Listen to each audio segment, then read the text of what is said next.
बक्सर के व्यवहार न्यायालय में महिलाओं के शौचालय में ताला बंद रहने के मामले में अब पुरुष अधिवक्ताओं ने भी मोर्चा खोल दिया है। अधिवक्ताओं का कहना है कि यहाँ की व्यवस्थाएं उस वक्त चाक चौबंद होती है जब व्यवहार न्यायालय के अधिवक्ता संघ का चुनाव होता है अथवा पटना हाई कोर्ट से कोई अधिकारी आते हैं, लेकिन उनके जाने के बाद अथवा चुनाव खत्म होने के बाद यहाँ महिलाओं के शौचालय में ताला मार दिया जाता है, जो कि बेहद दुर्भाग्यपूर्ण है। सुनिए क्या कहा उन्होंने। हमारे न्यायालय में जब भी संघ का चुनाव आता है, चाहे कोई भी पदाधिकारी जो कि हाई कोर्ट पटना से आता है, उस समय व्यवस्थाएं चाक चौबंद कर दी जाती है।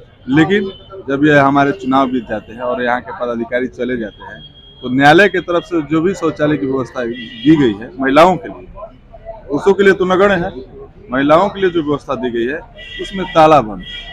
महिलाओं अधिवक्ताओं की संख्या कम से कम 50 हो गई है और महिला क्लाइंटें जो है हमारे न्यायालय में प्रतिदिन 200 से 150 के बीच में आती है, लेकिन उनके लिए कुछ व्यवस्था नहीं है। एक तरफ सरकार का और न्यायालय का या समाज सेवियों का एक व्यवस्था चल रहा है महिला सशक्तिकरण, जो कि अभी 8 मार्च को मनाया जाएगा। महिलाओं को सशक्त करने की व्यवस्था की जा रही है, लेकिन उनकी जो क्या कहते हैं डिग्निटी है उसको मेंटेन करने की कोई व्यवस्था नहीं की जा रही है। या तो अपने अंदर वो जो है रोग को पालन करेगी या वो अपने लज्जा को छुपा नहीं पाएगी। इस तरह की सारी व्यवस्थाएं जो गवर्नमेंट की तरफ से होनी चाहिए, चाहे नगर परिषद की तरफ से होनी चाहिए, चाहे विधायक या सांसद निधि की तरफ से होना चाहिए, इन लोगों का ध्यान इस तरफ से नहीं है। केवल वह सारी व्यवस्थाएं जहाँ से कमीशन मिले, वह सारी व्यवस्थाएं जहाँ से कि उनको उपलब्धि मिले, उनको ख्याति मिले, वहीं कार्य किए जाते हैं। आम जनता के लिए कोई कार्य किए नहीं जाते। न्यायालय सबसे बड़ी व्यवस्था है, न्यायालय सबसे बड़ा अंग है हमारी जुडिशरी, ये कार्यपालिका और न्यायपालिका जो है अंग माना जाता है, लेकिन यहाँ महिलाओं के लिए कोई व्यवस्था नहीं है। यहाँ तक से शुद्ध पीने का पानी नहीं है।